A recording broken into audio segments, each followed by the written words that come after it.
શનિવારના રોજ અમને પણ સોશિયલ મીડિયા દ્વારા ધ્યાનમાં આવેલ છે કે અમારી આરએમટીએસની બસમાં એક ડ્રાઈવર બબડાટ કરતો હોય છે, આઉટ ઓફ કંટ્રોલ હોય છે, ક્યાંક ઇન્ટોક્સિકેટેડ હોય એવું આપણે વિડીયોમાંથી ફલિત થતું હતું.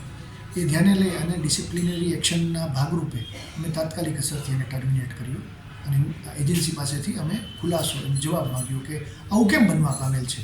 આજે રાજકોટ સિટીના જે પેસેન્જર્સ છે એમની ગરિમા જળવાય તેના માટે આવું કેમ બન્યું છે.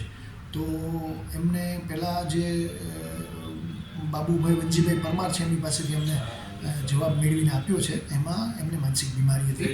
2.5 માસ પહેલાં એમનું રિક્રુટમેન્ટ થયું હતું અને એમને ડૉક્ટર પાસેથી રેગ્યુલર દવા લેતા હતા. એ દવાનો પુરવઠો ખૂટતા એમને બબડાટ અને એન્ઝાયટી આપણે ફીલ થઈ.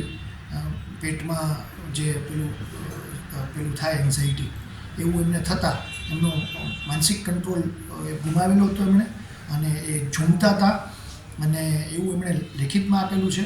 અને આવા કિસ્સામાં અમે એજન્સીને તાકીદ કરેલી છે કે આપ જે રિક્રુટ કરો ત્યારે હવે પછી આ કિસ્સાને પણ ધ્યાને લઈ કોઈપણ કંડક્ટર કે ડ્રાઈવરની માનસિક સ્થિતિને પણ ધ્યાને લઈ અને આગળ વધવા સૂચના આપેલ છે.